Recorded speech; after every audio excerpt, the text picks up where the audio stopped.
Hi అండి. Welcome back to were miracles. నేను మీ శ్రావణి. ఈరోజు మనం మన ఛానల్లో అల్లం ఎక్కువగా వేసుకొని మినపగారులైతే తయారు చేసేసుకుందాము. మార్నింగ్ బ్రేక్‌ఫాస్ట్‌కైనా లేదా ఈవినింగ్ స్నాక్స్‌కైనా లేదంటే దేవుడికి ప్రసాదంగా పెట్టుకోవడానికైనా కూడా చాలా బావుంటాయి. తక్కువ ఇంగ్రీడియెంట్స్‌తోని చాలా తక్కువ టైంలో చేసుకోవచ్చు. చాలా అంటే చాలా క్విక్‌గా చేసుకోవచ్చు. టేస్ట్ కూడా చాలా బావుంటాయి. మరి అల్లం మినపగారెల తయారీ విధానం ఏంటో చూసేద్దాం ఈ వీడియోలో. ముందుగా ఒక గిన్నె తీసుకొని అందులోకి 1.5 కప్పు దాకా మినప గుండ్లైతే వేసుకున్నా, మీరు కావాలనుకుంటే మినప పప్పు అయినా కూడా వేసుకోవచ్చు, ఏదైనా ఒకటే. ఇప్పుడు ఈ పప్పులోకి నీళ్లు పోసుకొని 1కి 2 సార్లు బాగా ఈ పప్పునైతే పిసికి వాష్ చేసుకోవాలి. అప్పుడే వీటిపైన ఉన్న డస్ట్ కావచ్చు, లేదంటే మట్టి కావచ్చు, లేదంటే ఇప్పుడు మందులు ఎక్కడ చూసినా కొడుతున్నారు కాబట్టి మందులు కావచ్చు, ఇవన్నీ కూడా పోయి శుభ్రం అయిపోతాయి. అందుకే 1కి 2 సార్లు కడగాలి అని చెప్తున్నాను. ఇలా కడిగేసిన తర్వాత ఈ వాటర్ని అయితే పక్కకు వంపేసేసుకుందాం. తర్వాత ఇప్పుడు ఇవి మునిగేదాకా ఇందులోకి మళ్ళీ కూడా వాటర్ పోసుకొని, మీకు టైం ఉంటే నైట్ నానబెట్టుకొని మార్నింగ్ పప్పు వేసేసుకొని ప్రిపేర్ చేసుకోవచ్చు. లేదు టైం లేదు మాకంతా అనుకున్నప్పుడు కనీసం 3-4 గంటల పాటు అయితే ఖచ్చితంగా పప్పు అయితే నానాలి. అప్పుడే మనకు ఈ గారెలు అనేవి ఫ్లఫీగా వస్తాయి. దాంతో పాటుగా ఆయిల్ అనేది ఎక్కువగా లాగేసుకోవాలన్నమాట. ఇప్పుడు ఈ పప్పుకి మూత పెట్టేసి కనీసం 4 గంటల పాటు మనము నానబెట్టేసుకుందాం.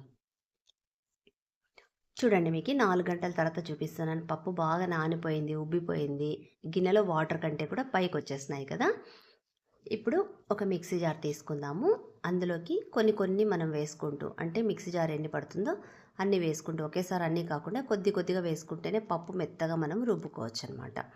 2, 3 విడతలుగా ఇలాగే చేసుకోవాలి. ఇప్పుడు ఈ పప్పు కొంచెం వేసిన తర్వాత ఇందులోకి ఒక గుప్పెడన్ని అల్లం ముక్కలు వేసుకుందాము. ఫ్లేవర్ బాగుంటుంది, డైజెషన్ కూడా బాగా అవుతుందనమాట. దాంతోపాటు ఒక 5-6 పచ్చిమిరపకాయలు ముక్కలుగా చేసుకొని వేద్దాము.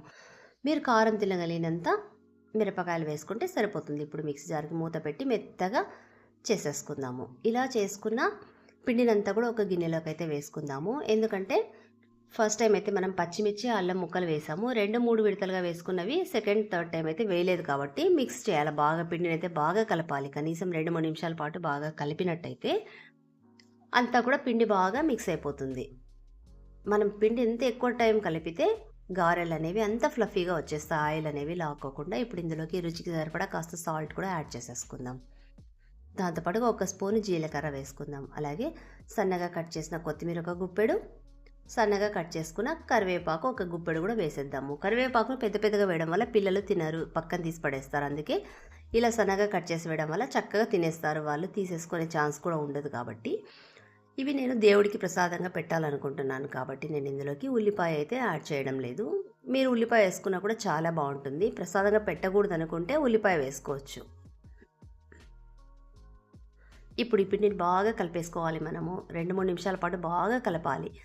ఈ పిండి కలుపుతున్నంతసేపట్లో మనము స్టవ్ పైన అయితే బాండి పెట్టేసుకొని డీప్ ఫ్రైకి సరిపడా ఆయిల్ కూడా పోసి దాన్ని బాగా కాగనివ్వాలి. మనం పిండి కలిపేటప్పటికీ అక్కడ ఆయిల్ కూడా బాగా హీట్ ఎక్కేస్తుంది. అప్పుడు మనము గారెలు వేసుకోవడం వల్ల మనకు చక్కగా ఆయిల్ అనేవి లాక్కోకుండా వచ్చేస్తుంది అనమాట. ఇప్పుడు మనం ఒక్కొక్కటిగా మీకు అవైలబుల్ ఉంటే అరిటాకులో, లేదంటే ఆయిల్ పేపర్లో వేసుకుంటూ, లేదంటే చేత్తో అయినా కూడా వేసుకుంటూ మనం మధ్యలో హోల్ చేసుకుంటూ చేయాలన్నమాట, వేసుకోవాలి. ఫస్ట్ అయితే హై ఫ్లేమ్ మీదలో ఒక 2-3 సెకండ్ల పాటు ఉంచి తర్వాత ఫ్లేమ్ని అయితే మీడియంకి టర్న్ చేసుకోవాలి.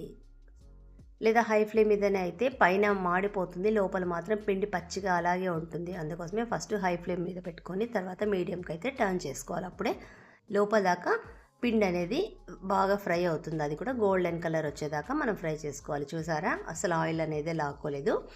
చాలామంది బాగా లోపల కూడా ఉడికిపోవాలనేసి, బాగా ఫ్రై అవ్వాలని వంట సోడా వేస్తుంటారు. నేనైతే ఇందులోకి వంట సోడా వేయనండి, దానివల్ల ఆయిల్ ఎక్కువగా లాగేసుకుంటుందని వంట సోడా అయితే వేయను నేను.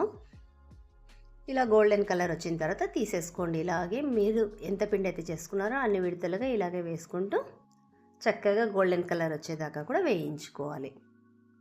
చాలా ఈజీగా అయిపోయింది కదా, చూసారు కదా ఎంత ఈజీగా అయిపోయిందో. తక్కువ టైంలో చాలా క్విక్గా తక్కువ ఇంగ్రీడియంట్స్తోనే మనం చేసేసుకోవచ్చు. టేస్ట్ కూడా చాలా అంటే చాలా ఎక్సలెంట్గా ఉంటుంది. మీకు ఇష్టమైతే ఇందులోకి టొమాటో సాస్తో తినచ్చు, లేదా చట్నీతో అయినా తినచ్చు, లేదంటే ఉట్టిగా అయినా కూడా అలాగే తినేయచ్చు.